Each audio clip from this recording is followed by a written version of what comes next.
ठीक है, बंद भी हो सकता है, ऐसी बात नहीं है, मतलब ऑप्शन नहीं दे रहा हूँ, दोनों चीज़ बता रहा हूँ, है ना। बंद भी हो सकते हैं और कम भी हो सकते हैं, ठीक है।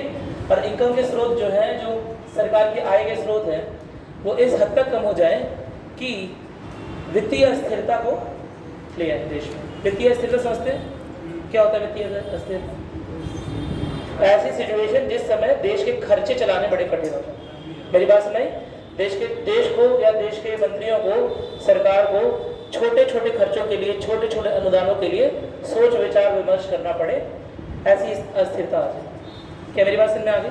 एक सिंपल सा एग्जांपल शायद उसने दिया था, आज दोबारा एक बार देख लेते जल्दी, है ना।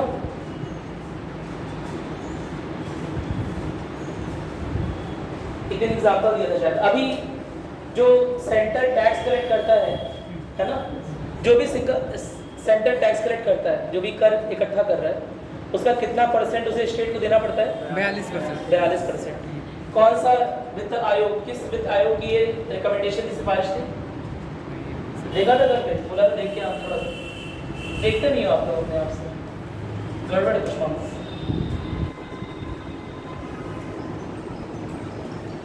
ठीक है, इंडिया की जो यूनियन गवर्नमेंट है, केंद्र सरकार है, यूनियन गवर्नमेंट या फिर केंद्र सरकार, इसके इनकम के स्रोत बहुत सारे हो सकते हैं, बताया था मैंने। क्या हो सकता है? कर या फिर सार्वजनिक क्षेत्र की कंपनियां या फिर लोन, यानी कि ऋण। कोई दिक्कत तो नहीं है? ठीक है, तीन तरह से गवर्नमेंट इनकम करती है। अब इनमें से कोई एक भी या दो भी या तीनों में से कुछ भी कमी अगर होती है, तो तीनों लेटर सपोज नीचे जा रहे हैं, तो ऐसे में गवर्नमेंट की जो इनकम है, जो ओवरऑल आय है, वो क्या हो जाएगी? कम हो जाएगी।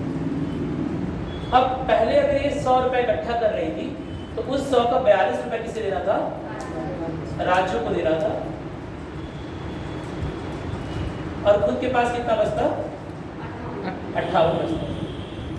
ठीक है, लेकिन स्थिति एक बार इमेजिन करते हैं कि स्थिति इतनी खराब है, इतनी बुरी स्थिति है कि ये जो 100 रुपए पहले इकट्ठा हो रहे थे, ये 100 रुपए ना होकर अब केवल 10 रुपए इकट्ठा कर पा रहे हैं। क्या मेरी बात समझ में? अब 10 रुपए इकट्ठा कर रहे हैं, तो क्या 42 रुपए दे पाएंगे? अरे जब आ ही नहीं रहा देंगे कहां से? मेरी बात समझ में? तो 42% के अगर अनुसार देखें, तो इन्हें देना तो चाहिए 4 रुपए 2 पैसे या 4 रुपए 20 पैसे या 4 रुपए देने चाहिए। क्या मेरी बात समझ में? लेकिन अगर 4 रुपए भी दे देंगे, भाई वैसे ही आय इतनी कम है, अगर उसका भी कुछ हिस्सा इस तरह का बांट देंगे, तो हमारे पास क्या बचेगा? यानी कि केंद्र के पास क्या बचेगा? कुछ भी नहीं बचेगा एक तरह से। क्या मेरी बात क्लियर है? ऐसे में जो केंद्र और राज्यों के बीच में जो राजस्व बंटवारे हैं, जो वित्तीय बंटवारे हैं, जो वित्तीय समीकरण है ना, वित्त आयोग ने सुझाया है, उसमें किसी तरह का बदलाव किया जा सकता है। और इस बदलाव को करने के लिए, क्योंकि अब ये क्या सामान्य स्थिति में ऐसा बदलाव हो रहा है? सामान्य स्थिति में नहीं हो रहा है। ये ऐसी स्थिति होगी जब देश के पास कोई आय नहीं होगी या देश की आय काफी कम हो गई होगी।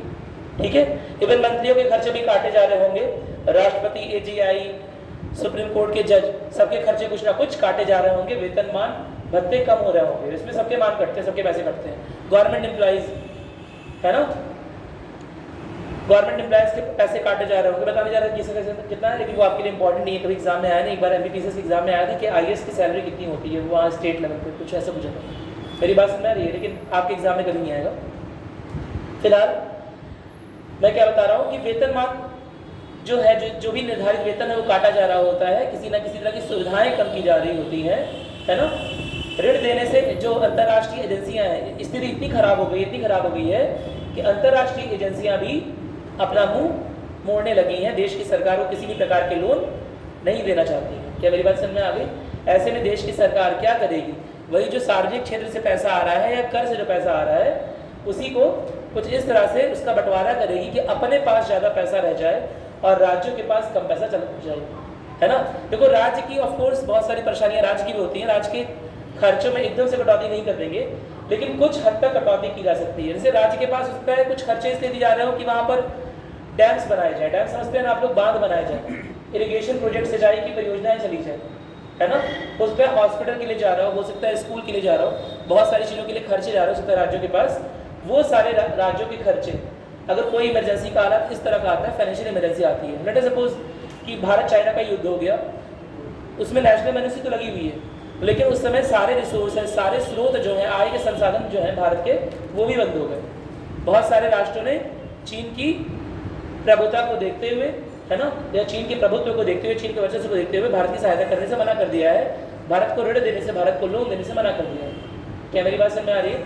ऐसे में यहाँ पर हालात और बिगड़ते जाएंगे और देश में फाइनेंशियल इमरजेंसी यानी कि वित्तीय आपातकाल की घोषणा राष्ट्रपति द्वारा की जा सकती है। कोई दिक्कत तो नहीं है इसमें? क्या मेरी बात समझ में? किस कंडीशन में हो रहा है, किस सिचुएशन में हो रहा है? जब देश में बड़ी खराब वित्तीय हालत हो, है ना, देश की जो आय है ना, लोगों की आय नहीं है, ऐसे नहीं बोल सकते लोगों की आय, लेकिन देश की जो आय है उसमें लगातार कुछ कमी आ गई। कोई दिक्कत तो नहीं है इसमें? ठीक है, तो नोट करना स्टार्ट करते समझ में आ गया। ऐसे में क्या होगा जो 42% का डिस्ट्रीब्यूशन था कि सेंटर और स्टेट यानी कि केंद्र और राज्य में इतना बंटवारा होगा, उस वित्तीय समीकरण को पूरी तरह से बदलने का अधिकार किसके पास हो जाता है? यूनियन गवर्नमेंट के पास हो जाता है। हालांकि देखा जाए तो यह भी सहकारी संघवाद के ढांचे को नुकसान पहुंचा रहा है। क्या आपने सहकारी संघवाद सुना है? इसके पहले संघवाद सुना है? क्या होता है संघवाद? यानी कि केंद्र की शक्तियां या केंद्र के राइट्स और स्टेट के राइट्स लगभग बराबर होते हैं। ऐसा नहीं है कि केंद्र बड़ा भाई है, स्टेट छोटा भाई है, तो केंद्र अपनी शक्तियों का दुरुपयोग करते हुए राज्य के अधिकार को खत्म कर देगा या राज्यों के अधिकार को हरण कर लेगा या उस पर अतिक्रमण कर लेगा। क्या मेरी बात समझ में आ रही है? इसीलिए संघवाद का ढांचा बनाया गया था, लेकिन इसमें आपको लग नहीं रहा है कि राज्य का भी अधिकार है भाई, राज्य का भी तो कुछ टैक्सेस में कुछ अधिकार है। और फाइनेंशियल इमरजेंसी यानी कि वित्तीय आपातकाल की घोषणा करके राज्य को उनके वित्तीय अधिकारों से केंद्र जो है वो क्या कर सकता है? उसके वित्तीय अधिकार पर अतिक्रमण कर सकता है या उसके वित्तीय अधिकार को कम कर सकता है। क्या मेरी बात क्लियर है? कोई दिक्कत तो नहीं है इसमें? ठीक है, नोट करना स्टार्ट करेंगे। लिखिए वित्तीय आपातकाल कौन से अनुच्छेद में है? 160 लिख लीजिएगा। ठीक है, वापस आ जाओ।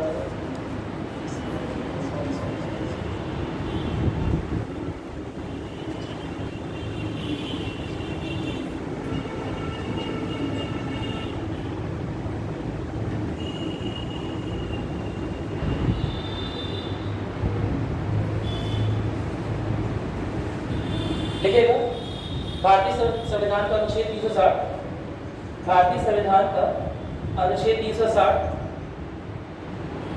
भारतीय संविधान का अनुच्छेद 360 भारत में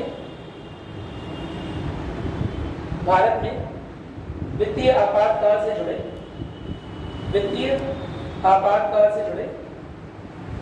प्रावधानों की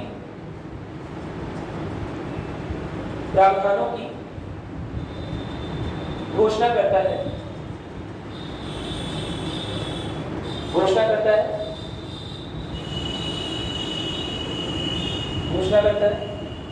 ठीक है। पार्ट तो आपको पता है ये कौन से पार्ट में आएगा? 18वें, इसी बात हो रही थी, तो 18वें भाग में आएगा। 360 के कुछ प्रमुख बंधु आप पीडीएफ के फॉर्म में चले गए हैं, बदल से पढ़ लीजिए। भारत के राष्ट्रपति इस बार संतुष्ट हो कि देश में ऐसी स्थिति उत्पन्न हो गई है कि भारत या उसके किसी भी हिस्से, अगेन पूरे भारत की बात कोई जरूरी नहीं हो रही हो, भारत के किसी भी हिस्से में अगर वित्तीय स्थिरता या साख संकट में है, यानी कि किसी तरह से, साख क्या होता है? क्रेडिट, यानी कि किसे बोलते हैं? ऐसे समय जिस समय ऋण ना दिया जाए। क्या मेरी बात क्लियर है? जब अंतरराष्ट्रीय एजेंसियां या बैंक जो हैं देश की साख को इतना कमजोर समझे, देश की रेपुटेशन को इतना खराब मान ले कि देश अब विकास नहीं कर सकता, देश में गिव अप कर जाए कि अब तो इस देश में कुछ हो नहीं सकता। मेरी बात समझ, एकदम से गिव अप कर दिया है कि अब तो इसका कुछ भला हो नहीं सकता। ऐसे में बोला गया है कि साख संकट में है, इसी साख के अनुसार देश को क्या मिलता है या प्रदेश को क्या मिलता है? ऋण मिलता है। क्या मेरी बात क्लियर है? कोई दिक्कत तो नहीं है ना? ठीक है, संकट में है तो ऐसे में वित्तीय आपातकाल की घोषणा हो सकती है। राष्ट्रपति की संतुष्टि एक वैयक्तिक निर्णय होती है और अदालतें संतुष्टि के आधार पर चुनौती नहीं दे सकती है। क्योंकि राष्ट्रपति जो कह रहा है वो किसकी सलाह से कह रहा है? मंत्रिपरिषद की सलाह से कह रहा है। और मंत्रिपरिषद को दी गई राय क्या न्यायिक समीक्षा के परिप्रेक्ष्य में आती है? नहीं आती है। क्या मेरी बात क्लियर है? के द्वारा दी गई राय, मंत्रिपरिषद के द्वारा दी गई राय न्यायिक समीक्षा के परिप्रेक्ष्य में नहीं आती। ठीक है, चलो संसदीय कुछ नोट कर लीजिए। लिखिए अनुच्छेद 360 एक के तहत, अनुच्छेद 360 एक के तहत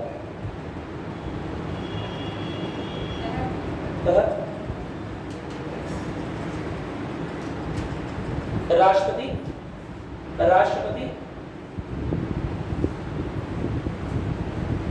इस बात से संतुष्ट होने पर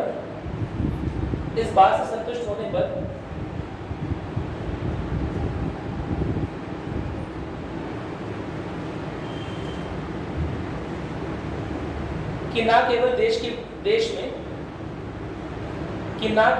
में वित्तीय अस्थिरता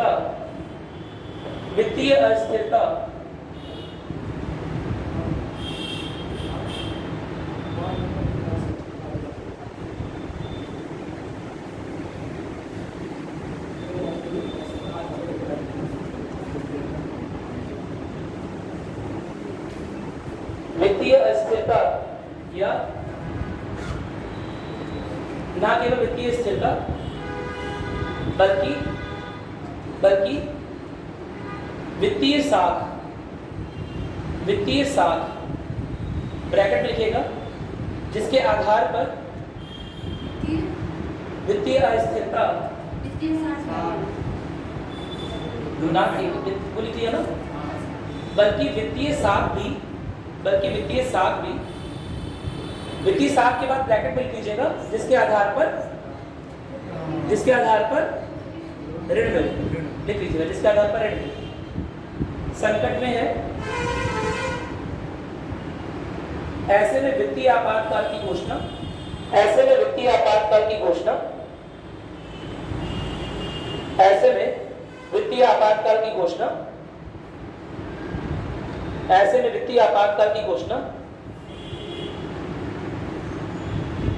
राष्ट्रपति द्वारा की जा सकती है। चूंकि आगे लिखिएगा, चूंकि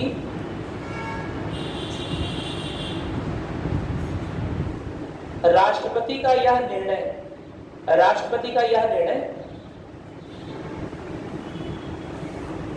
मंत्रिपरिषद की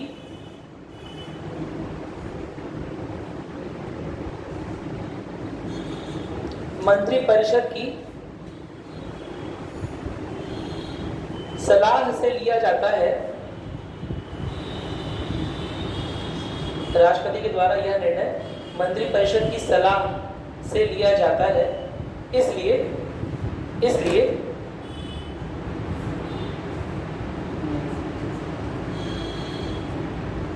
यह न्यायिक समीक्षा के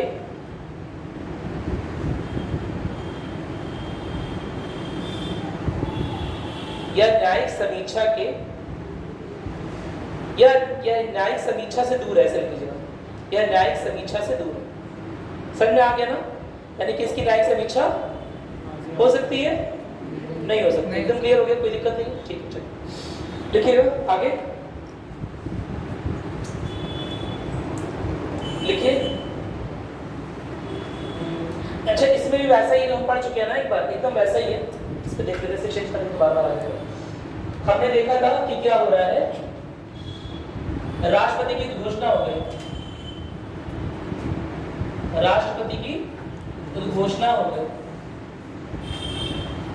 ठीक है, फाइनेंशियल इमरजेंसी के लिए, कि देश के वित्तीय हालात ऐसे नहीं है कि देश सामान्य तौर पर चल सके। अच्छा, राष्ट्रपति ऐसे घोषणा करेगा कब? मंत्रिपरिषद की सलाह पर। लेकिन मंत्रिपरिषद सलाह देगी कब? जब क्यों होता है वित्तीय आपातकाल होता है, क्यों, क्या कारण है? देश में वित्तीय संकट है, आर्थिक संकट है ना? और लगातार जो कर या लगातार पैसा जो केंद्र द्वारा राज्य के ऊपर खर्च किया जा रहा है, तभी तो संघवाद की बात की थी, जो केंद्र द्वारा राज्य के ऊपर खर्च किया जा रहा पैसा है, उससे जो केंद्र है अपना थोड़ा सा बचाना चाहता है। क्या मेरी बात सुने? अरे हर बार कोई आता है घर पे, बुआ मौसी फूफी है ना, जो भी होते हैं, मेरी बात सुने, जब भी आ रहे हैं तो हमेशा तुम्हें 1000 रुपए का नोट दे रहे हैं, हमेशा 500 पकड़ा जाए, मेरी बात सुन। लेकिन लेट अस सपोज कोई दिक्कत आ गई है ना, कोई दिक्कत आ गई, अब तुम उनके पीछे बढ़ जाओ कि नहीं 500 रुपए आप बर्बाद देते, मुझे इस बार भी दीजिए। मेरी बात समझ आ रही है? ये तो पीछे ही लटक लो कि हर बार ऐसा करते हैं, हर बार इतना देते हैं। आपका कहना है ये कि जब भी आप मेरे घर में कदम रखेंगे और मैं बिस्कुट पानी लेके आऊँगा, है ना, जब आप मुझे 500 रुपए का नोट देके जाते हो, मेरी टिप कहाँ पर? ऐसे बेटे अपनी बोले टिप, बोले तुम पानी से तुमसे मंगवा के उसकी टिप तुम मांगते हो, जाते समय बड़ी आशा वाली नजरों से देखते हो, मेरी बात सुने। लेकिन अगर उनके हालात खराब है या कोई भी घर पे ऐसा आ रहा है जिसके हालात खराब है, तो क्या टिप हमेशा 500 रुपए की मिलेगी? नहीं मिलेगी तुम्हें टिप 500 रुपए। क्या मेरी बात सुने? हो सकता है 85 रुपए मिले, हो सकता है 21 रुपए मिल जाए, हो सकता है 51 मिल जाए। क्या मेरी बात? हो सकता है 101 मिले। वो डिपेंड करेगा कि वहां की स्थिति कैसी है। हाँ, लेकिन इसमें एक चीज और है कि क्यों ऐसा कर रहे हैं, क्योंकि वो जो पैसा बचेगा वो कहीं ऐसा नहीं कि वो कहीं और खर्च करने वाले हैं। मेरी बात सुनाई? वो जो पैसा बच रहा है उसे कहीं ना कहीं देश से आर्थिक हालात सुधारने में ही खर्च करें, जिससे ओवरऑल देश का डेवलपमेंट। क्या मेरी बात सुनाई? बिहार को बहुत सारे पढ़ाई स्कूल की जरूरत है, बहुत सारे स्कूल की जरूरत है। नॉर्थ ईस्ट में बहुत सारे डेवलपमेंटल प्रोजेक्ट चाहिए, इंफ्रास्ट्रक्चर चाहिए। जम्मू कश्मीर के लोगों को रोजगार चाहिए। मेरी बात सुनाई? केरल में टूरिस्ट का डेवलपमेंट होना चाहिए, टूरिस्ट प्लेस है। क्या मेरी बात क्लियर है? राजस्थान में अच्छे जो पैलेसेस हैं उनका रिजर्व मतलब उन्हें प्रिजर्व करना, उन्हें संरक्षित करने की बड़ी जरूरत है। ये सब बहुत सारे खर्चे हैं केंद्र सरकार के पास। क्या मेरी बात क्लियर है? लेकिन देश में वित्तीय आपातकाल आ जाएगा, देश में खाने को ना हो, देश में तेल खत्म हो जाए, तेल खरीदने के पैसे ना हो, सरकारी मेरी बात, या देश में इतना पैसा ना हो कि अपने न्यूक्लियर साइंटिस्ट या किसी भी ऑफिशियल को पे कर सके, ठीक है? तो ऐसे में देश में वित्तीय आपातकाल की स्थिति आ जाएगी और ऐसे में वो जो पैसा वहां से निकलेगा, वो जो पैसा इन स्टेट्स को जा रहा था, इन राज्यों को जा रहा था, उनसे बचाया जाएगा, है ना? उनसे बचाकर किसी तरह के आर्थिक सुधार या कुछ ऐसा किया जाएगा कि दोबारा से साइकिल जो रुक रही थी वो चल जाए दोबारा से। नहीं बात समझ? अरे बोलो, क्या मेरी बात समझ आगे? कोई दिक्कत तो नहीं है ना? और वो अरेंजमेंट जो कि वो समझौता जो कि पहले केंद्र ने राज्यों के साथ किया था, वो प्रॉमिसेस जो केंद्र ने राज्य के साथ किए थे, राज्य उससे विमुख हो सकता है केवल इस आधार पर क्योंकि इस समय उसकी वित्तीय हालत अच्छे नहीं है। और जब वित्तीय हालत अच्छी रहेगी तो राज्य का देश का हिस्सा नहीं है ना? केवल एक राज्य में ही सारा पैसा लगा देगा। लेट अस सपोज 10 रुपए की जरूरत है जम्मू कश्मीर को और 10 रुपए पूरी केंद्र सरकार को कमाई हुई है। अगर 10 के 10 रुपए जम्मू कश्मीर को दे देंगे तो अपना डेवलपमेंट कब करेंगे? मेरी बात समझ? तो कभी कभी राष्ट्रीय स्तर के जो हालात होते हैं उन्हें देखते हुए राज्यों के आर्थिक हालातों को थोड़ी देर के लिए इग्नोर किया जा सकता है। क्या मेरी बात समझ? राष्ट्र में आपातकाल लगा हुआ है या कोई हमला हो रहा है या तेल खरीदने के पैसे नहीं है या गेहूं खत्म हो गया है या कोरोना फैल गया है, देश के 60-70% लोग बेरोजगार हो गए। मेरी बात समझ कि नहीं है? ऐसा कोई भी मुश्किल वाली घड़ी आ जाएगी तो जो क्षेत्रों की डिमांड है, जो राज्यों की डिमांड है, जो प्रांतों के आधार पर डिमांड करते हैं राज्य, ये कहते हैं कि हमें स्पेशल स्टेट, सुना होगा स्पेशल विशेष राज्य का दर्जा दो। बिहार की डिमांड थी चुनाव के पहले, चुनाव के बाद क्या मुझे नहीं पता। मेरी बात सुनिए, चुनाव के पहले सब लोग कहते हैं बिहार को स्पेशल स्टेट बनाना, विशेष राज्य का दर्जा देना। क्या मेरी बात सुनिए? क्यों विशेष राज्य क्या होता है? विशेष राज्य क्या होता है?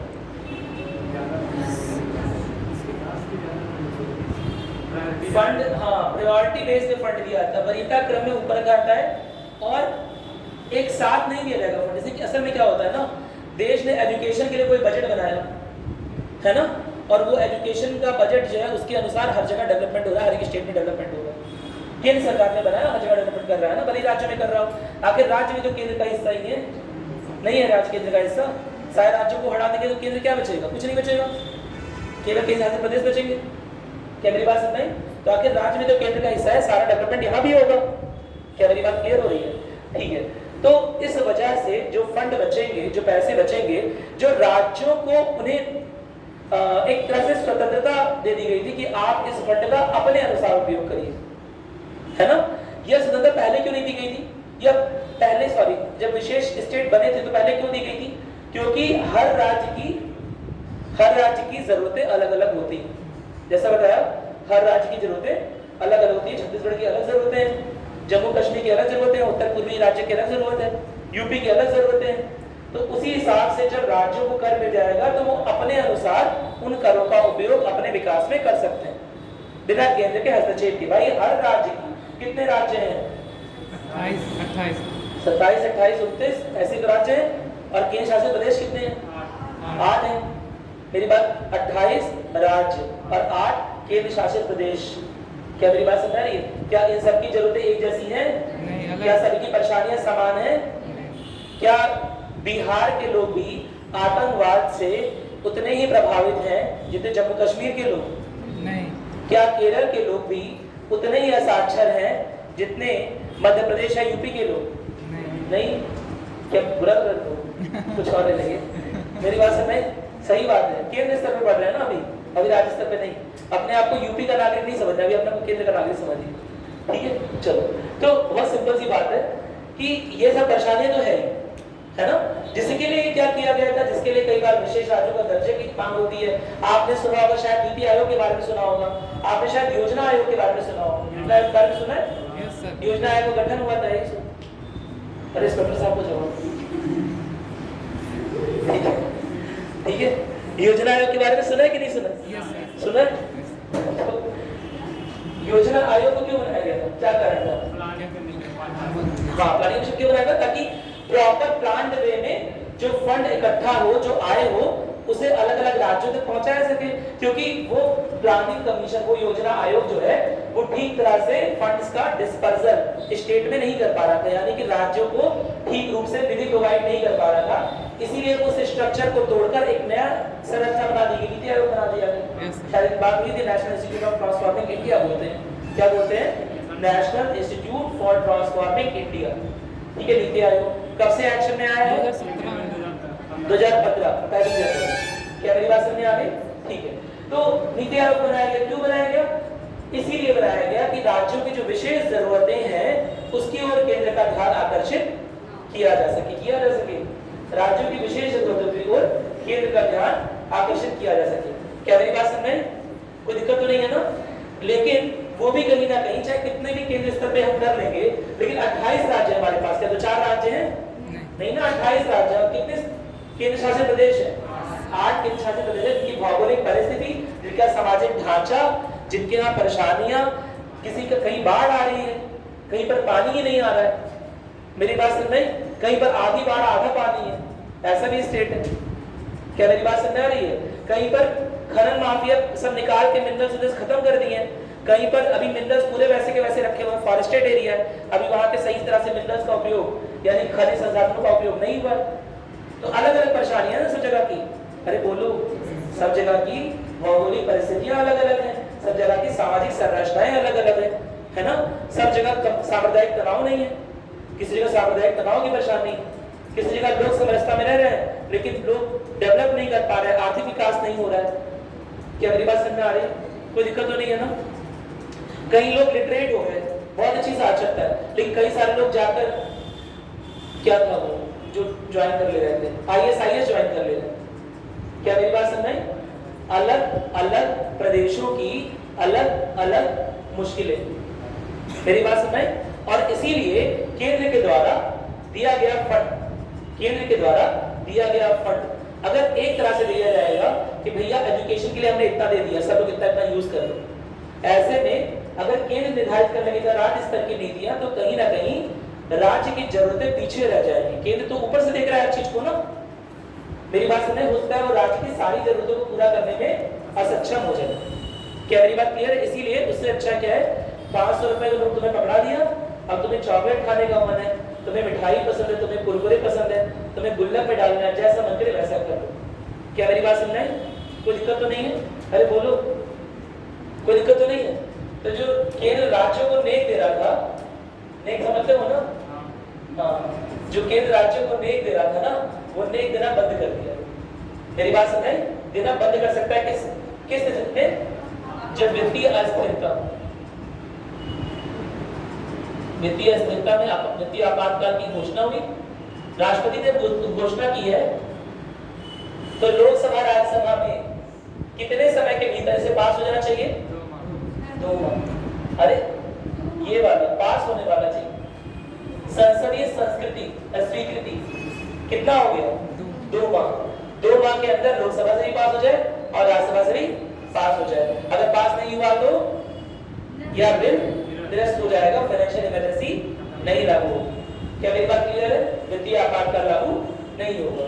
ठीक है, 2 माह के अंदर पहले लोकसभा से फिर राज्यसभा से, किसी से भी कभी भी कोई दिक्कत तो नहीं है ना? किसी से भी कभी भी लागू करवा दे बस। संसदीय जो स्वीकृति है वो 2 माह के अंदर मिल जानी चाहिए। हर आपातकाल में दोनों सही होना चाहिए, किसी एक की स्वीकृति से कुछ नहीं होगा। संसदीय स्वीकृति यानी कि दोनों इन्वॉल्व। यही तो एक क्वेश्चन उठाया था उसमें, एक क्वेश्चन छत्तीसगढ़ पीसीएस वाला भेजा था ना आपको, पीसीएस वाला एक क्वेश्चन गलत आया था पीसीएस मेंस में प्लस करप्शन संसद वाला। हां ठीक है, तो इस तरह पे थोड़ा ध्यान रखिए। संसदीय स्वीकृति मतलब राज्यसभा और लोकसभा दोनों। क्या मेरी बात क्लियर? कोई दिक्कत तो नहीं? अब अगर दोनों जगह से टिक हो गया, दोनों जगह से हस्ताक्षर हो गया तो फाइनेंशियल इमरजेंसी स्टार्ट हो गई, वित्तीय आपातकाल स्टार्ट हो गया। कब तक चलेगा? हाँ, कोई टाइम लिमिट नहीं है। क्या कारण है? क्यों नहीं 6 माह तक चला रहे हैं? इंडेफिनिट टाइम यानी क्या हो गया? असीमित समय। जब तक राष्ट्रपति को लगता रहेगा तब तक चलता रहेगा। क्या 6-6 महीने पर इसे रिचार्ज की जरूरत है? नहीं जरूरत है। लाइफ टाइम रिचार्ज है। हाँ, इधर से लाइफ टाइम रिचार्ज है। जब तक आप खुद ही सिम निकाल के ना फेंक दें तब तक का रिचार्ज हो गया एक बार। क्या मेरी बात समझ में आ गई? कोई दिक्कत तो नहीं है? 6-6 महीने में जरूरत क्यों नहीं पड़ रही बताओ मुझे? संवैधानिक वाले में तो 6 करवा रहे थे और उस वाले में भी करवा रहे थे। राष्ट्रपति आपात शासन में और राष्ट्रीय आपातकाल में दोनों कंडीशंस में 352 और 356 में दोनों में हमने देखा था कि 6-6 महीने पे हम रिन्यू करवा रहे थे, दोबारा से लोकसभा और राज्यसभा में पास करा रहे थे, संसदीय स्वीकृति करवा रहे थे। इसमें क्या जरूरत है? इसमें भी तो वित्तीय अधिकार ले लिया है। इसमें भी तो सहकारी संघवाद की धारणा को ध्वस्त कर दे रहा है। वित्तीय आपातकाल क्या सहकारी संघवाद की धारणा को ध्वस्त नहीं कर रहा है? कर रहा है ना। जब पैसा कलेक्ट हुआ सेंटर के पास तो उस पैसे पर क्या राज्य का हक नहीं था? हक था, लेकिन वो सारे हक खत्म कर दिए गए। क्या मेरी बात समझ में? कोई दिक्कत तो नहीं है? तो इसीलिए सहकारी संघवाद की भावना का तो ये भी शरण कर रहा है। हाँ, उद्घोषणा राष्ट्रपति एक ही बार करता है। उन दोनों में भी एक ही बात था, लेकिन उसे 6-6 महीने पर रिचार्ज की जरूरत करनी पड़ रही है। यानी कि 6-6 महीने पर संसदीय स्वीकृति चाहिए। इसे 6 महीने में संसदीय स्वीकृति नहीं चाहिए। बताओ क्यों? जल्दी से बताओगे, टाइम नहीं हमारे पास खत्म करना। दिमाग पे जोर डालो। हाँ हाँ हाँ, अगर उनसे फिर कोई स्वीकृति लेंगे तो खत्म भी कर सकते हैं 6 माह में। ये तो एक कंसीक्वेंस, तो एक प्रभाव बता रहे हैं आप, लेकिन कारण क्या है? क्या कारण है कि इसमें 6 महीने की वाली बात नहीं लिखी हुई है? बताओ जैसे मुझे। बाकी दोनों आपातकाल तो 6-6 महीने पे लगाना पड़ रहा है।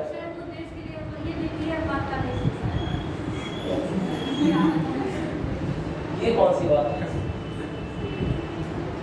चलो देख लेते हैं इसका कारण। ये किस कंडीशन में लगा है? वित्तीय स्थिरता। 6-6 महीने पर बार बार लोकसभा राज्यसभा को बुलाकर संसदीय स्वीकृति नहीं ली जा सकती। करोड़ों रुपए खर्च आते हैं सत्र बुलाने में। क्या मेरी बात समझ? करोड़ों रुपए खर्च आते हैं इतने सारे सांसदों को, इतने सारे लोगों को सुविधाएं देने में। मेरी बात समझ कि नहीं है? तो बार बार स्वीकृति ना देनी पड़े। देश में वैसे भी परेशानी है ना? गुल्लक फोड़ने की समय बारी आ गई राष्ट्रपति को अपना। क्या मेरी बात क्लियर है? अरे बोलो। राष्ट्रपति को अपना वेतन कम करना पड़ेगा, सीजेआई का वेतन कम हो जाएगा, सबकी पोजीशन भी गिर जाएगी, सब बराबर हो जाएगा। पर पैसा ही नहीं है, देश को चलेगा? अभी राष्ट्रपति को बोलते आप राष्ट्रपति, लेकिन एक भी पैसा नहीं देंगे। सारे सारी जितनी भी सरकारी कर्मचारी है और मिनिस्टर्स, बोला आप लोग देश सेवा के लिए आए, देश सेवा करिए। इसमें मोह माया क्यों रख रहे हैं? मेरी बात सुनिए, समाज की सेवा के लिए उतरे ऐसे योगदान इसमें। मेरी बात सुनिए, समाज सेवा करिए, हमसे पैसा ना लीजिए। क्या कोई मिनिस्टर तुम्हारा काम करेगा? समझ रहा हो ना? चुनाव ही नहीं लड़ेंगे जब पैसा नहीं दोगे तो। मेरी बात समझ कि नहीं? अरे बोलो, ठीक है। तो पैसे की अहमियत है ना, अरे बोलो। और देश की वो कंडीशन आ गई है कि पैसे की अहमियत इतनी बढ़ गई है कि हो सकता है 2-2 महीने 3-3 महीने वेट करके इन्हें पैसा देने पड़े। हो सकता है इनकी इनकम को आधी कर दिया जाए, है ना। जिसकी इनकम 1,19,000 1,20,000 आईएएस के अधिकारी का इनकम होती है। मेरी बात सुने पर तो वाइट, ठीक है। जैसे मतलब इस परिस्थिति में जैसे संचित निधि जो होती है या तो पैसे का अवमूल्यन कर दिया अभी अभी इस बारे में बताएंगे, अभी वो बात जाएगी, सही बात है। लेकिन इम्पोर्टेंट क्या है कि देश, समझ रहा हूँ ना, टूथपेस्ट खत्म हो गया है एकदम। समझ रहे हो ना, आपातकाल सुबह भूल गए टूथपेस्ट लाना, अब क्या करते हो? एकदम या तो उसमें बेलन चलाओगे, तो बैठ जाओगे। मेरी बात सुनेगी नहीं है तो कैंची से काट के निकालोगे थोड़ा सा। समझ में आ रहा है ना? बस वही आपातकाल वाली स्थिति आ गई है, कहीं से भी 5 रुपए मिल जाए। क्या मेरी बात क्लियर है? अरे बोलो। तो ऐसी कंडीशन में क्या संसद में आके लाइट पंखा ऑन करेंगे, इलेक्ट्रिसिटी बिल बढ़ाएंगे? मजाक की बात कर रहा हूँ, लेकिन असल में संसद के अपने बड़े खर्चे होंगे। भाई सेक्रेटरी बैठेगा, मेरे तो कुछ करते नहीं है, सेक्रेटरी बैठेगा, ऑफिस खुलेगा, 10 तरह के काम होंगे, है ना।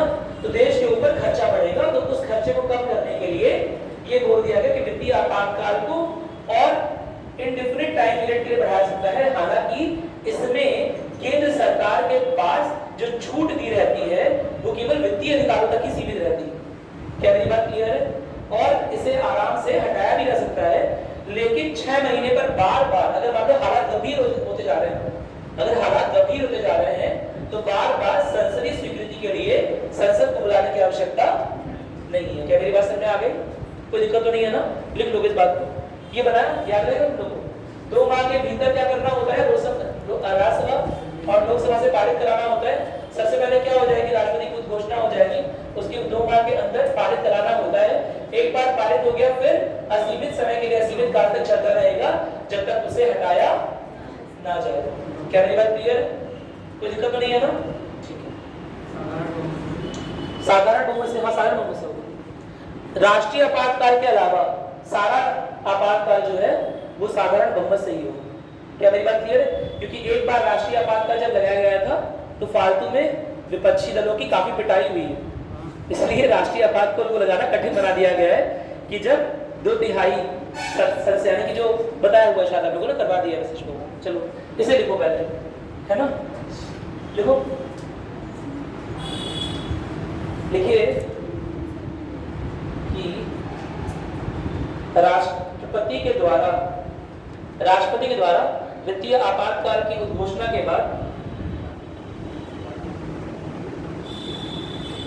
राष्ट्रपति के द्वारा वित्तीय आपातकाल की घोषणा के बाद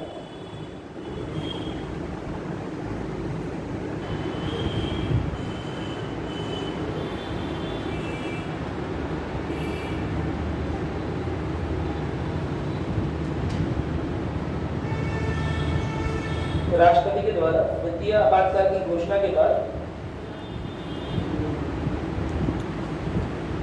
2 महीने के अंदर ही, 2 माह के अंदर ही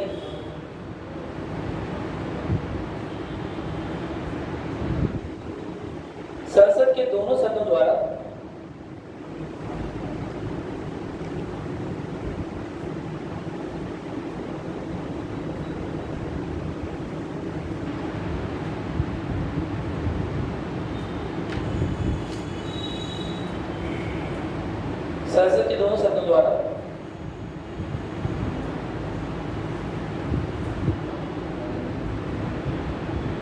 के द्वारा अनुमोदित किया जाना चाहिए।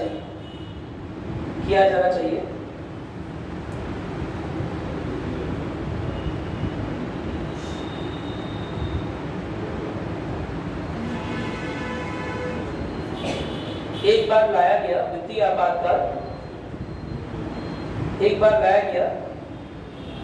आपातकाल,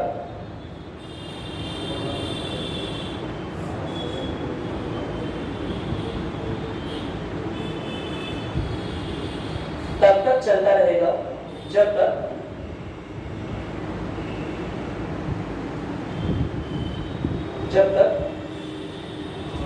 इसे रद्द नहीं किया जाता।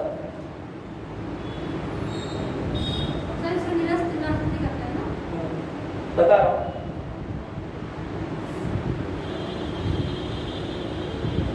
जब तक रद्द नहीं किया था, आगे लिखेंगे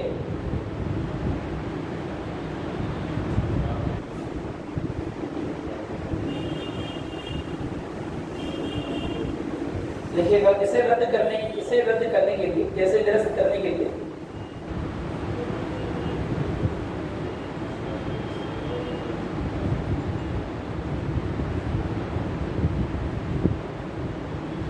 राष्ट्रपति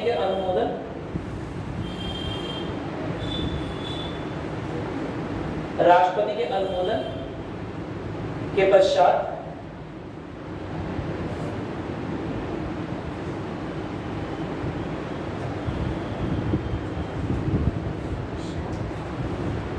संसदीय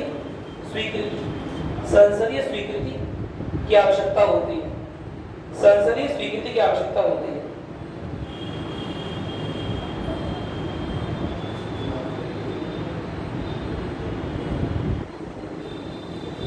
क्या आप लोगों ने कॉर्पोरेट टैक्स सुना है?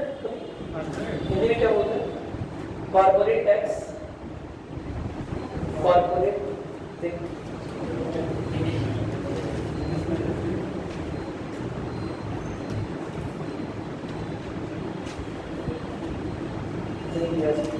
टैक्स आप लोगों को नहीं पता है? अभी आप लोगों ने वो नहीं पढ़ा है क्या इकोनॉमिक्स? ठीक। कॉर्पोरेट टैक्स एक तरह से निगम कर होता है, निगमित कर भी होता है, निगम का कर होता है जैसे, ठीक है। जो विभिन्न निगम निकाय जो है, जो केंद्र सरकार द्वारा चलाई जा रही होती है ना, वो जो टैक्स कलेक्ट करके देती हैं अपना केंद्र सरकार को, उसे बोलते हैं कॉर्पोरेट टैक्स। क्या मेरी बात क्लियर है? ऐसे में जब वित्तीय आपातकाल लग गया है तो आपको क्या नहीं लग रहा है कि गवर्नमेंट के पास मशीनरी, यानी कि गवर्नमेंट के द्वारा भेजे जाने वाले ऑफिशियल की संख्या कम हो जाएगी? मेरी बात हो सकता है क्योंकि वो रिटायर हो रहे हो और रिटायर हो गए लेकिन उनकी जगह नई भर्ती ना की जाए। मेरी बात समझ? हो सकता है जब उन्हें पैसा ना मिल रहा हो 2-3 महीने से तो काम छोड़ दे। अरे बोलो, क्या मेरी बात समझ?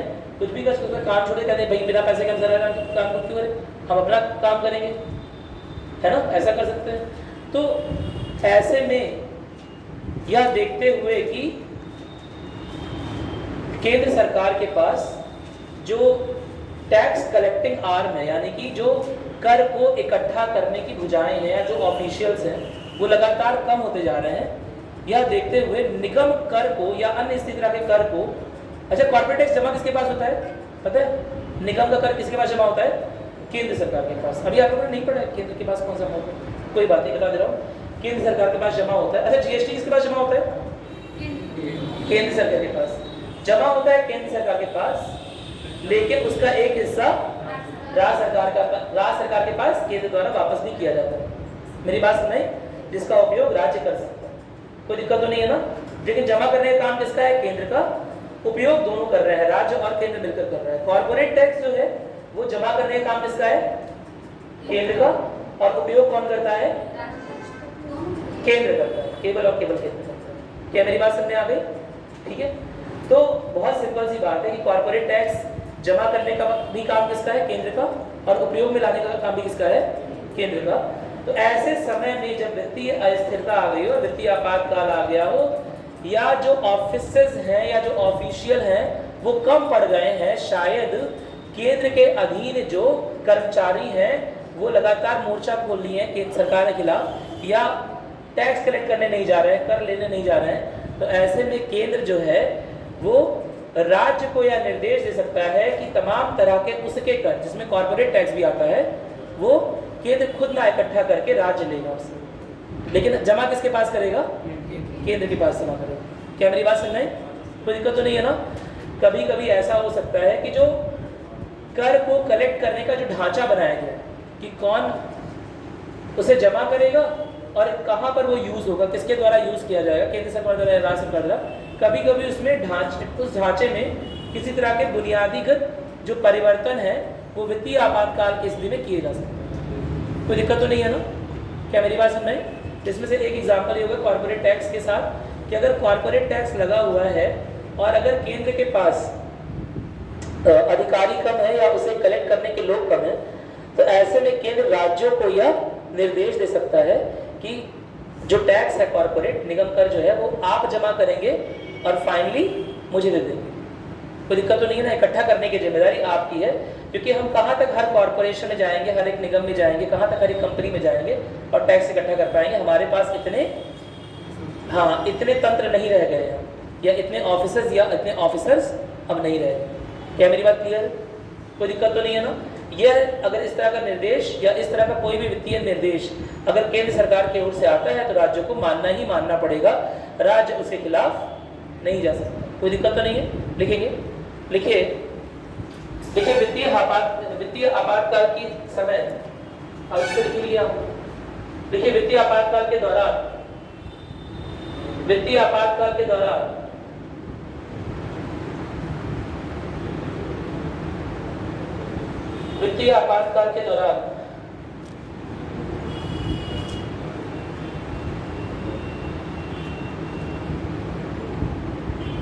सामान्य परिस्थितियों से अलग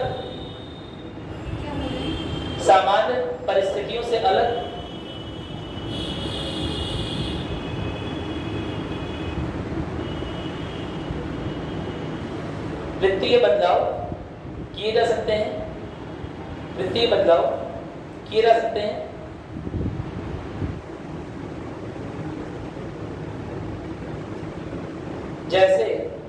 जैसे यदि कोई कर केंद्र द्वारा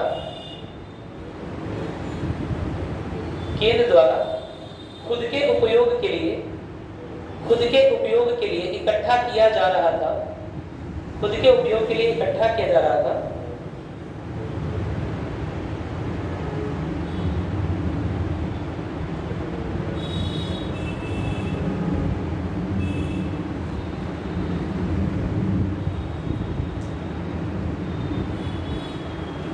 तो केंद्र सरकार के निर्देश के अनुसार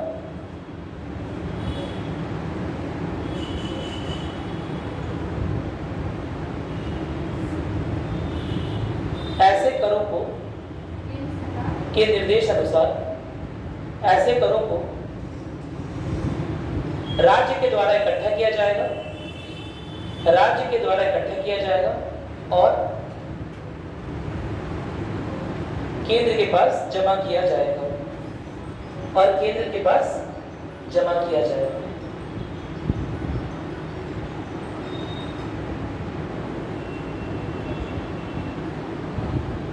लिखिए, आगे लिखिएगा। एक काम करते हैं, सब कुछ प्रभाव में ही लिख लेते हैं, इसके बाद क्या प्रभाव होता है।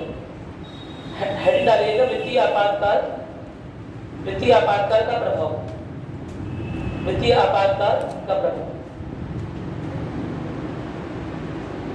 ठीक है। अच्छा, देश में भी कोई वित्तीय आपातकाल लगा है? नहीं लगा है, तो पता आप लोग बारे मालूम है। देखिएगा प्रभाव में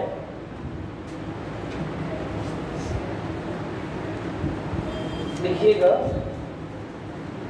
केंद्र और राज्य के बीच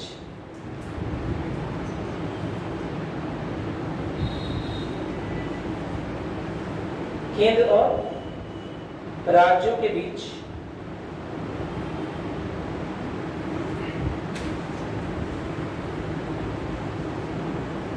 सामान्य रूप से स्थित या सामान्य रूप से रहने वाले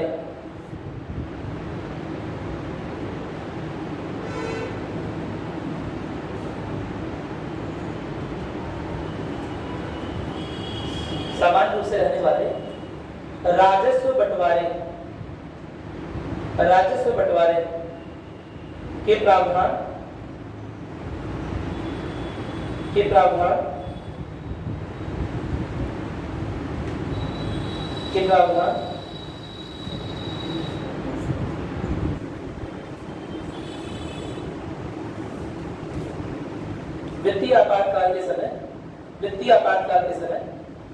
वित्तीय आपातकाल के समय नहीं बने रहेंगे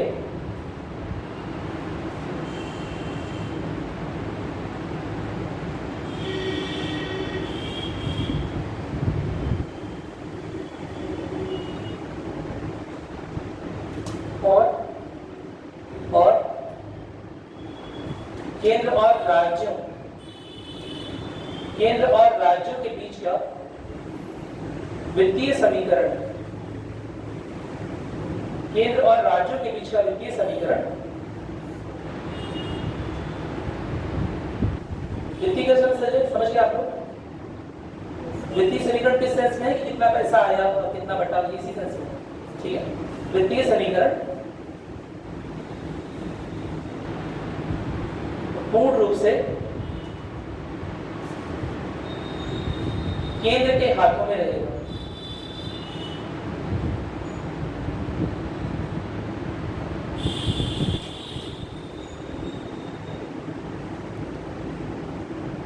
दूसरा लिखिएगा प्रभाव, ये तो समझ में आ गया, कोई दिक्कत नहीं है। इसके अलावा क्या है? अच्छा ये बताओ, क्या केंद्र पे जो परेशानी आई है, वित्तीय आपातकाल आया है, क्या इसका प्रभाव राज्यों पर नहीं दिख रहा होगा? दिखेगा। केंद्र का मतलब क्या समझ रहे हो? केंद्र तो कोई बिंदु तो नहीं समझ रहे हो केंद्र एकदम? दिखेगा। अरे भाई, राज्यों का संघ ही तो देश है, यस सर। है ना? अगर आपातकाल आएगा, केंद्र केंद्र बोल रहे हैं, तो क्या राज्यों में नहीं आ जाएगा? राज्यों में कोई परेशानी नहीं हो रही होगी? होगी ना? Yes sir. तो ऐसे समय में वित्तीय हालात को देखते हुए राज्यों के वित्तीय स्वास्थ्य के प्रति केंद्र किसी प्रकार का दिशा निर्देश जारी कर सकता है कि क्या करके या कैसे करके अपने वित्तीय स्वास्थ्य को बनाए रखें। मेरी बात समझ में? कौन से खर्चे कटौती कर लें, कौन से खर्चों में कटौती ना करें, बहुत ज़रूरत के हैं, है ना? यह सब दिशा निर्देश केंद्र द्वारा दिए जा सकते हैं। कोई दिक्कत तो नहीं है ना? ठीक है, नोट करिएगा, लिखिएगा। लिखिएगा वित्तीय आपातकाल के समय केंद्र सरकार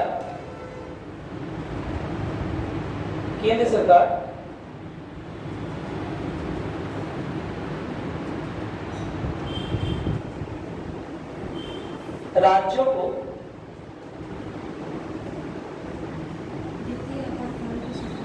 ये समय केंद्र सरकार राज्यों को या राज्य सरकारों को ऐसे मतलब दोनों सही, राज्य सरकारों को उनके वित्तीय स्वास्थ्य के प्रबंधन के लिए, वित्तीय स्वास्थ्य समझ गए? फाइनेंशियल है ना? वित्तीय स्वास्थ्य के प्रबंधन के लिए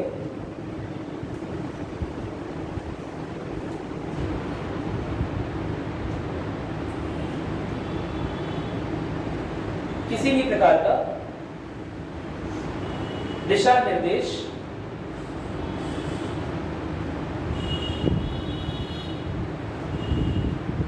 जारी कर सकती है।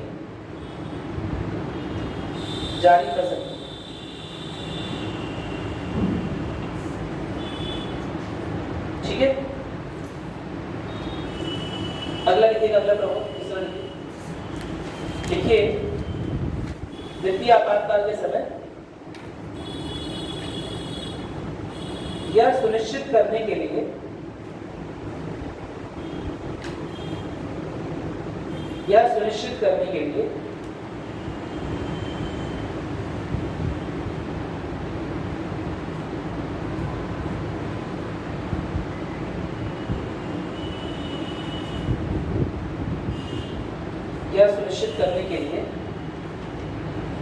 कि बैंकों के पास पर्याप्त तरलता बनी रहे।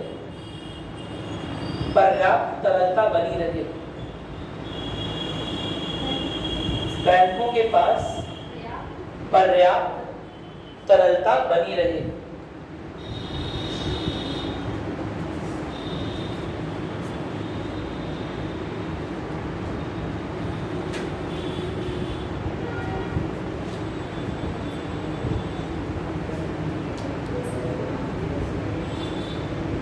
किसी ने बोला तो ऐसे रहा, पता है?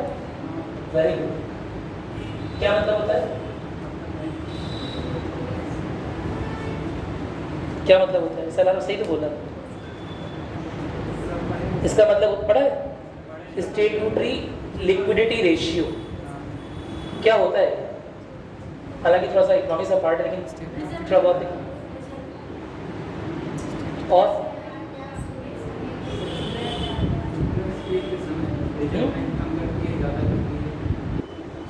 पता नहीं किसी को। चलो मैं किसी दिन देखता हूँ, टाइम रहेगा। SLR असल में क्या होगा, बस शॉर्ट में सुन लो। एक फिक्स अमाउंट बैंक के पास फिक्स कर दिया जाता है कि भैया इतना पैसा तो आपको अपने पास रखना ही है। आपके पास मेरे सपोज SBI की ब्रांच है यहाँ की, दिन भर में कोई छोटा अमाउंट ले लेते हैं, 100 रुपए जमा हुए। कितने जमा हुए? 100 रुपए। अलग अलग जगह से आने वाले 100 लोगों ने 18वीं, 21वीं, 54वीं जितना भी होता है सब मिला के 100 रुपए जमा किए। क्या मेरी बात सुन रहे हैं? अब अगर ये 100 के 100 SBI दे दे अंबानी जी को या तुलसियान जी को दुकान चलाने के लिए, दुकान बढ़ाने के लिए, क्या मेरी बात क्लियर है? तो यहाँ पर क्या इसके पास कोई पैसा बचेगा? अगर 100 के 100 दे देगा, है ना, तो इनके पास कोई पैसा, इनके पास खुद कोई पैसा नहीं बचा SBI के पास। और तुम्हें जरूरत हुई, तुम अपना पैसा मांगने पहुंचे हो कि हमें 1 रुपया दे दीजिए हमारा, है ना, हमें चॉकलेट खानी, तो बोलेंगे अब नहीं मिलेगा, अब तुमने जमा किया साल बाद मिलेगा, 1.5 रुपया बनेगा या 1 रुपया 10 पैसे नहीं। यही तो काम होता है बैंक का पड़ा होगा। क्या मेरी बात समझ? इससे, इस परिस्थिति से बचने के लिए, है ना, क्योंकि मान लो तुम्हें चॉकलेट ना खानी हो, तुम्हें सच में कोई जरूरत वाला काम आ गया, तुम्हें टॉफी खानी, मेरी बात नहीं, जरूरी बहुत जरूरी है तुम्हारी जिंदगी के लिए, तुम्हारे जीवन मौत का सवाल है कि हम टॉफी खाते रहे। क्या मेरी बात समझ? ऐसे में क्या हो सकता है कि आप इसका SBI की जरूरत हो, भाई आप हमें पैसा दो हमारा, भले ही हमें बढ़ा के मत दो, लेकिन जितना हमने जमा किया उतना तो दो। क्या मेरी बात क्लियर है? मेरी बात समझ? इसलिए रिजर्व बैंक तो दिशा निर्देश जारी करता है। क्या जारी करता है? कि बैंकों को खराब से खराब हालात में भी अपने पास कुछ तरल यानी कि कुछ कैश रखना पड़ेगा। क्या मेरी बात क्लियर है? पहले चल रहा था 100 में 26 रुपए, अगर 100 रुपए जमा है तो 26% बैंक के लॉकर में होना चाहिए। क्या मेरी बात क्लियर है? ताकि अगर किसी की परिस्थिति खराब हो और कोई मांगने आ जाए साल भर के पहले भी, तो उसे लौटाया जा सके। कोई दिक्कत तो नहीं है? अरे बोलो। लेकिन वित्तीय आपातकाल के दौरान, वित्तीय आपातकाल के दौरान यह पैसा वापस मांगने वाली प्रक्रिया को प्रतिबंधित कर सकता है केंद्र सरकार। वो बोलेगा कि जितने लोग की FD 2 साल के लिए जमा हुई है हम नहीं तोड़ेंगे आपको, देश में वित्तीय आपातकाल है। क्या मेरी बात सुन रही? या निकासी की दर को सीमित कर सकता है, बोलेगा महीने में 2000 रुपए लो, उससे अपना खर्चा चलाओ। वो 2000 वाला नोट याद आ गया ना तुम लोग को? एक बार में इतना ही जमा करना था, कुछ ऐसा था ना? अरे सर डिमोनेटाइजेशन हुआ था तब की। हाँ वही विमुद्रीकरण वाला, है ना? हालांकि वित्तीय आपातकाल वाली स्थिति नहीं थी, लेकिन फिर भी उसी तरह की कुछ स्थिति हो जाएगी जहां गवर्नमेंट बोलेगी अब बैंक से इतना ही पैसा तुम्हें दिया जाएगा, 5000 रुपए, इसी में अपना घर परिवार जो बसाना है बसाओ, चलाना है चलाओ। क्या मेरी बात सुना है? कोई दिक्कत तो नहीं है? ठीक है। तो जब बैंक से निकासी वाली जो राशि है वो केंद्र सरकार प्रतिबंधित कर दे, है ना, वित्तीय आपातकाल के सामने प्रतिबंधित कर सकती है। ये कर दे क्या? कर सकती है।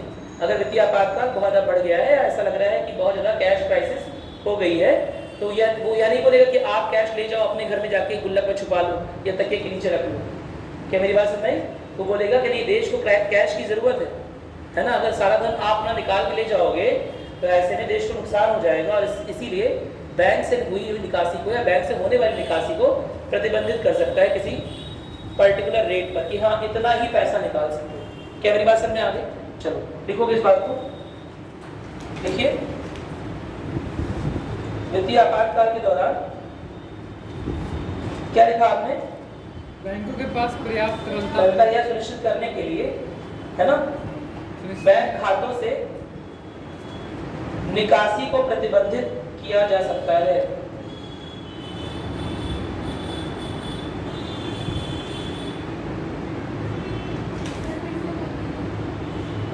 निकासी को प्रतिबंधित किया जा सकता है, निकासी को प्रतिबंधित किया जा सकता है।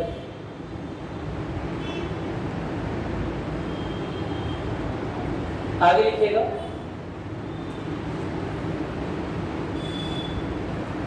अगला प्रभाव राज्यों के धन विधेयक, राज्यों के धन विधेयक और वित्त विधेयक को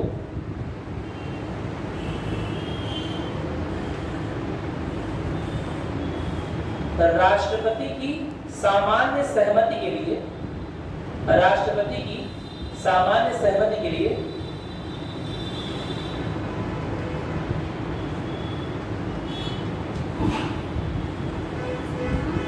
सामान्य सहमति के लिए रोका जा सकता है या भेजा जा सकता है? दोनों चीज सही है। भेजा जा सकता है यानी कि बात नहीं, रोक ली तो रोक लो। रोका जा सकता है या भेजा जा सकता है।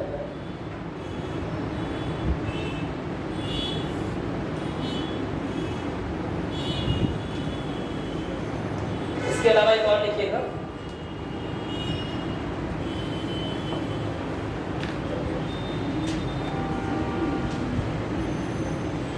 सारे प्रभाव मैंने आपको लिख दिए हैं, है ना? लिखेगा केंद्र सरकार, या ऐसे लिखिएगा केंद्र कार्यपालिका, सरकार नहीं लिखिएगा, देखिए केंद्र कार्यपालिका या संघीय कार्यपालिका राज्य की कार्यपालिका को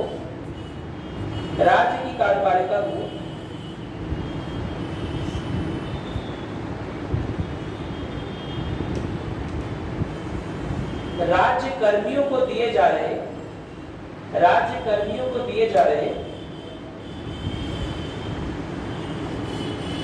वेतन और भत्तों में कटौती करने का निर्देश दे सकती है। कटौती करने का निर्देश दे सकती है।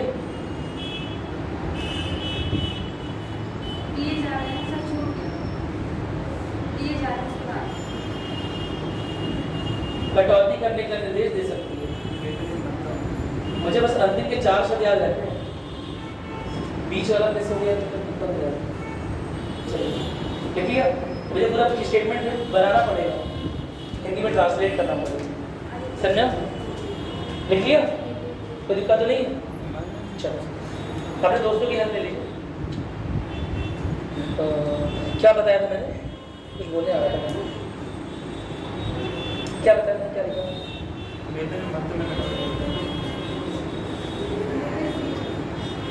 हाँ ठीक है, कटौती कोई जरूरी हो जाए, है ना? लेकिन अगर इतना ज्यादा बढ़ गया है आपातकाल, तो राज्य कर्मी जो राज्य से पैसा पा रहे होंगे उनके वेतन और उनके भत्तों में कटौती करने के लिए केंद्र सरकार जो है उन दिशा निर्देश जारी कर सकती है। कोई दिक्कत तो नहीं है? ठीक है। 4 लिखेंगे आप, अंतिम पॉइंट लिखिए जल्दी से। इसके अलावा क्या केवल राज्य कर्मों की कटेगी? हाँ, सैलरी जो है क्या केवल राज्य कर्मों की कटेगी? नहीं ना, केंद्र कर्मियों की भी कर सकती है ना? तो लिखेंगे इस बात को। और केंद्रीय कर्मी में कौन कौन आता है? जैसे कि सिविल अधिकारी, कहाँ से कहाँ तक? सिविल अधिकारी हैं। क्या राष्ट्रपति का भी पैसा कट सकता है? हाँ कट सकता है। क्या सिविल अधिकारी कट सकता है? हाँ कट सकता है। क्या चपरासी का भी कट सकता है? हाँ कट सकता है। सबका कट सकता है पैसा। क्या मेरी बात समझ में आई? चलो नोट करोगे? लिखो लिखो लिखो। केंद्रीय कर्मियों को दी जा रही सुविधाएं कॉमा वेतन और भत्ते। अच्छा हाँ, ये पूछने आता, क्या सुप्रीम कोर्ट के चीफ जस्टिस का फाइनेंशियल इमरजेंसी के दौरान क्या वेतन कट सकता है? सोच के बताओ। नहीं कट सकता? कर सकता है, क्यों नहीं कर सकता? ये पूछा क्या मैंने? क्यों नहीं? नींद में। अच्छा ठीक है, बताओ कर सकता है सुप्रीम कोर्ट के चीफ जस्टिस का पैसा? कुछ लोग बोल रहे हैं कर सकते, कुछ लोग बोल रहे हैं नहीं कर सकते। नहीं कटेगा? कट सकता है सबका, है ना? लिखोगे जैसे प्रेसिडेंट का पैसा कट रहा है वैसे सुप्रीम कोर्ट के मुख्य न्यायाधीश का भी कट रहा है। जब पैसा है ही नहीं, जब बैंक में पैसा है ही नहीं, समझ आ रहा है? तो क्या सुप्रीम कोर्ट का जस्टिस और क्या प्रेसिडेंट, क्या राजा और रंक में क्या अंतर होता है? पैसे का अंतर होता है, सब बराबर हो गए। मेरी बात में राष्ट्रपति सुप्रीम कोर्ट भी लंगर वाली लाइन में खाना भंडारे की लाइन में खड़े हुए हैं। क्या मेरी बात से सबका पैसा ही नहीं आ रहा है अकाउंट में, है ना? चलो लिखोगे सुविधाएं ब्रैकेट में वेतन और भत्ते, है ना? केंद्रीय कर्मियों को दी जाने वाली सुविधाएं कॉमा वेतन या भत्ते, वेतन या भत्तों को केंद्र सरकार के निर्देश पर, केंद्र सरकार के निर्देश पर कम किया जा सकता है। क्या पूरी तरह बंद कर सकते हैं? क्या पूरी तरह बंद कर सकते हैं? बहुत कम कर सकते हैं, डिले कर सकते हैं ना पेमेंट। लेकिन डिले करने के बाद मतलब इस तरह से बंद या नहीं कि बाद में देना पड़ेगा, लेकिन काफी कम कर सकते हैं। जैसे अगर 1 लाख रुपए तो बोलेंगे 1,000 रुपये आपसे मिलेगा, या 1,000 रुपये कमाए तो बोलेंगे आपसे 2 ही रुपये में काम करना पड़ेगा। बहुत कम कर सकते हैं चाहे, मतलब इसमें कोई लिमिट नहीं है अकॉर्डिंग टू संविधान, संविधान के अनुसार कोई लिमिट नहीं है, समझ रहे हो ना। तो बहुत बहुत कम हो सकता है, ना के बराबर हो सकता है, ठीक है। और हो सकता है ये बोल दिया जाए कि अभी नहीं दिया जाएगा, साल भर बाद मिलेगा, या 2 साल बाद, या अगले जन्म में मिलेगा तुम्हें इस जन्म का पैसा। मेरी बात नहीं बोलेगी, बहुत सीधे बच्चे इस क्लास में सही मान जाते हैं, कोई बात हो, ठीक है। अगले जन्म की बात में मैंने मजाक बोली है। 5 साल 10 साल कोई लिमिटेशन नहीं है कब तक रोक ले, समझ रहे हो ना। देश में परमाणु हमला, सबसे खराब हालात लेके चलो, देश में परमाणु हमला हो गया, केंद्र सरकार पूरी तहस नहस है। मेरी बात, देश में सरकार ही नहीं है, कौन पैसा देगा, है ना। कैसे फंड डिस्ट्रीब्यूट होगा, कैसे निधियों का आवंटन होगा, बड़ी दिक्कत हो जाएगी, ठीक है। तो ऐसे में 4 साल, लेकिन ऑफिसर फिर भी चाहिए होंगे, पदाधिकारी फिर भी चाहिए होंगे, क्यों? क्योंकि अगर बोल रहे हैं देश में जो थोड़ा बहुत भी काम चल रहा है वो भी बंद हो जाएगा। मेरी बात समझ? तो ऐसे में 4 साल 5 साल 10 साल तक भी डिले हो सकता है। मेरी बात समझ? नोट करोगे इस बात को, क्या लिखा? कटौती की राशि कम किया सकता है, साथ ही साथ उन्हें पोस्टपोन हिंदी क्या बोलते हैं? हाँ लिखेगा, उन्हें आगे के लिए, या उन्हें आगे, या उन्हें रोका जा सकता है, उन्हें स्थगित, हाँ राइट, उन्हें एक समय अवधि के लिए स्थगित भी किया जा सकता है, एक समय अवधि के लिए स्थगित भी किया जा सकता है। कोई दिक्कत तो नहीं है? बोलिए, आप कोई क्वेश्चन तो पूछ लीजिए बस। जो भी आपको डाउट हो कृपया करके आप ये DYQs और ये सब लगा लीजिए, सब हो जाएगा मुझे लग रहा है, ठीक है। हर चीज मैंने समझा दी है। ऐतिहासिक परिप्रेक्ष्य आपको मालूम है, अभी तक कई बार नहीं हुआ है, हालांकि आर्थिक संकट उत्पन्न हुए देश के सामने, आर्थिक लचीलापन देता है क्योंकि उस समय एकदम देश के गले में जंजीर है ना। तो राज्यों से जो राज्य के पास पैसे जा रहे थे, जब उसे रोक लिया जाएगा तो थोड़ा सा देश को आर्थिक लचीलापन मिल जाएगा, है ना। निधियों का आवंटन अपने अनुसार कर सकता है। राजनीतिक संवेदनशीलता के बारे में लिखी हुई है, वित्तीय आपातकाल की घोषणा गंभीर राजनीतिक परिणामों से जुड़ी हो सकती है, क्योंकि यह सार्वजनिक अधिकारियों के वेतन की कटौती, अब अगर अधिकारियों के वेतन में कटौती करेंगे या वेतन में कटौती कर रहे हैं प्लस राज्य के कामों में इंटरफेयर कर रहे हैं, तो क्या राज्य की स्वायत्ता में कमी नहीं होगी? राज्य की स्वायत्ता सीमित हो जाएगी, ठीक है। तो राज्यों की स्वायत्ता को सीमित करने से संबंधित है, और इसीलिए एक संवेदनशील निर्णय है। भाई देखो अभी तक नहीं लगा, यानी इसे लगाना बड़ा कठिन है। राष्ट्रीय आपातकाल तक कितनी बार लग चुका है? 3 बार लग चुका है। संवैधानिक आपातकाल कितनी बार लग चुका है? 115 से अधिक बार, लगभग 115 बार। क्या मेरी बात क्लियर? लेकिन ये वाला अभी तक 1 बार भी लगा है। क्यों? आप किसी को एक झापड़ मार, मतलब कोई आपको एक झापड़ मारे आप सह दोगे, कोई आपको कोई सामान इधर उधर करने सह दोगे, लेकिन कोई आपका पैसा ही लेके भाग जाए, मेरी बात समझ, एकदम भिखारी बना दे, क्या सहोगे? नहीं, एकदम वो कर देंगे, बवाल कर देंगे। तो राज्य राष्ट्रपति शासन को झेल रहे हैं, लेकिन वित्तीय आपातकाल को झेलने के लिए रेडी नहीं है। मेरी बात से बड़ा संवेदनशील, तो वहां पर लिखा है संवेदनशील है। आप राज्यों में वित्तीय अस्थिरता का नाम देकर, वित्तीय अस्थिरता का नाम देकर आप राज्यों के हक को या राज्यों के अपने स्वायत्त वित्तीय अधिकारों को कम नहीं कर सकते या उन पर अतिक्रमण नहीं कर सकते। क्या मेरी बात क्लियर है? ये चीज लिख लोगे, लिखो, अभी तक या अब तक कभी भी वित्तीय आपातकाल, अब तक कभी भी वित्तीय आपातकाल नहीं लगाया गया है, क्योंकि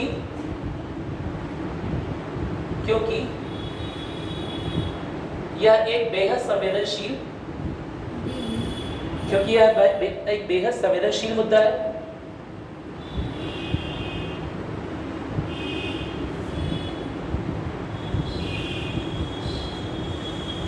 साथ ही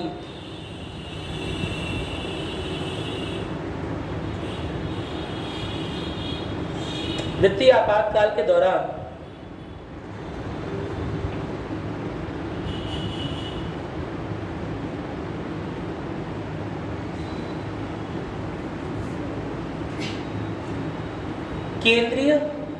केंद्रीय अतिरेकता, समझते हो? अति एकदम एक्स्ट्रा का, केंद्रीय अतिरेकता बढ़ते हुए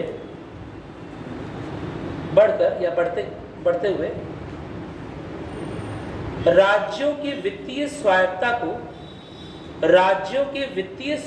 को या थोड़ा सा और अच्छा लिखेंगे, राज्यों की वित्तीय स्वायत्ता का सीमांकन कर सकती है। समझ में आ गया? वित्तीय स्वायत्ता फिक्स बाउंड्री के अंदर होगी, सीमांकित होगी, इतना ही काम करना है। हो सकता है वो बाउंड्री छोटी करती जा रही है ना, लगातार वित्तीय अधिकारों को कम किया जा रहा है, उनका क्षरण किया जा रहा हो या उन पर केंद्र का अतिक्रमण होता जा रहा है। अब ये आसान सा क्वेश्चन यूपीएससी 2014 में आया था, हो गया यूपीएससी 2014 में, मजाक था उस समय, 10 साल पहले। ये भी कर लोगे यूपीपीसीएस 2017, ये भी कर लोगे बिहार पीसीएस 2015। किसकी संतुष्टि? राष्ट्रपति की संतुष्टि। मेरी बात समझ में? असल में वास्तविक में किसकी संतुष्टि? मंत्रिपरिषद। वेरी गुड, आ गए तुम लोग को, पढ़ाई लायक होगा। ये बताओ मुझे यूपीएससी 2016 कर लोगे? अच्छा, क्या मौलिक अधिकारों का हनन हो रहा है इसमें? क्या कोई मौलिक अधिकारों की बात हुई? वित्तीय आपातकाल लगा, इसके लिए तुम्हें कोई गोली मार देगा? हाँ, नहीं मार सकता। किसे मार सकता है वैसे? किसी नहीं मार सकता। नहीं, किसी में राष्ट्रीय आपातकाल नहीं मार सकता। नहीं मार सकता। अनुच्छेद 20, अनुच्छेद 21 कभी भी किसी तरह के आपातकाल में निरस्त नहीं होता है। ठीक, बताओ तीसरा। चलो तुम आईएएस बन गए 2016। मध्य प्रदेश, ये क्या होगा? कभी नहीं। वित्तीय आपातकाल के तहत राष्ट्रपति के वेतन में कटौती यूपीपीसीएस 2014। सभी सरकारी अधिकारी, पक्का सभी? बस सब कुछ हो जाएगा, सब कर लोगे, कुछ है नहीं इसमें, वही सब चीजें बार बार है। क्या निर्देश दे सकती है बताओ? तीसरा वाला वित्तीय संसाधन उचित। यूपीएससी में आया है, थोड़ा सा देख लो, एक बार पढ़ लो ध्यान से। यूपीएससी आईएएस बताओ। तीसरा पक्का? थोड़ा समय ले लो, समय रहता है, हो जाएगा। चलो, वित्तीय आपातकाल की समाप्ति, ये तो वही हो गया। हाँ, ये बताओ यूपीएससी 2012 जब तक रद्द ना। चलो शाबाश, करते रहना तुम लोग। घोषणा राष्ट्रपति किसका अनुमोदन? संसद का। ये यूपीपीसीएस 2019। इसमें मौलिक अधिकारों का क्या होता है? वित्तीय आपातकाल नहीं किया, निलंबित नहीं किया था। यूपीएससी 2011। समझ गए? आगे बढ़े। मेंस का भी क्वेश्चन इसी में होगा, कर लीजिएगा। आपको मीडिया बात चली जाएगी, 2 क्वेश्चन आपको करना ही करना। इसका देखो,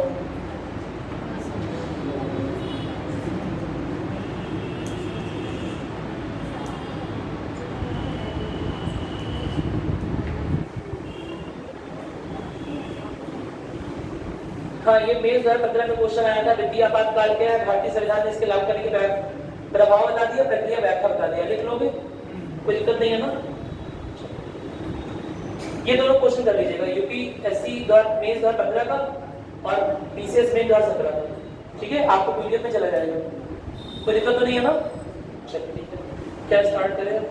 यूनियन लेजिस्लेचर आज स्टार्ट करना है हम लोग को, थोड़ा सा पार्ट देखना है। 1 मिनट का समय लीजिए, देख लीजिए अगर कुछ पूछना है अभी भी आपातकाल से तो एक बार देख लीजिए। हाँ 1 मिनट का समय लीजिए आप, देख लो क्या मतलब कुछ पूछना ये टॉपिक इतना बड़ा है शुरू करना।